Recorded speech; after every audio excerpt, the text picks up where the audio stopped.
আসসালামু আলাইকুম। আবৃত্তি করব রূপসী বাংলার কবি নামে খ্যাত জীবনানন্দ দাশের লেখা কবিতা আবার আসিব ফিরে।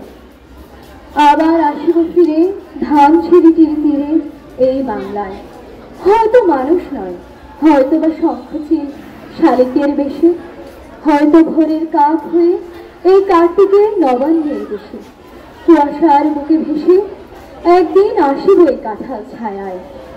হয়তো বা হাঁস হব, কিশোরের ঘুমোর রহিবে লাল পায়ে, সারাদিন কেটে যাবে কলমির গন্ধ ভরা জলে ভেসে ভেসে। আবার আসিব আমি বাংলার নদী মাঠ ক্ষেত ভালোবেসে, জলাঙ্গির ঢেউ ভেজা বাংলার এই সবুজ করুণ ডাঙায়। হয়তো দেখিবে যে সুদর্শন উড়িতেছে সন্ধ্যার বাতাসে, হয়তো শুনিবে এক লক্ষ্মী পেঁচা ডাকিতেছে শিমুলের ডালে, হয়তো দেখিবে খইয়ের ধান ছড়াতেছে শিশু এক উঠানের ঘাসে।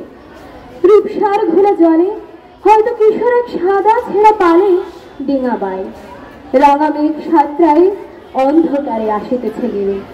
দেখিবে ধবল বক আমার এই পাবে তুমি ইহাদের ভেঙে। ধন্যবাদ।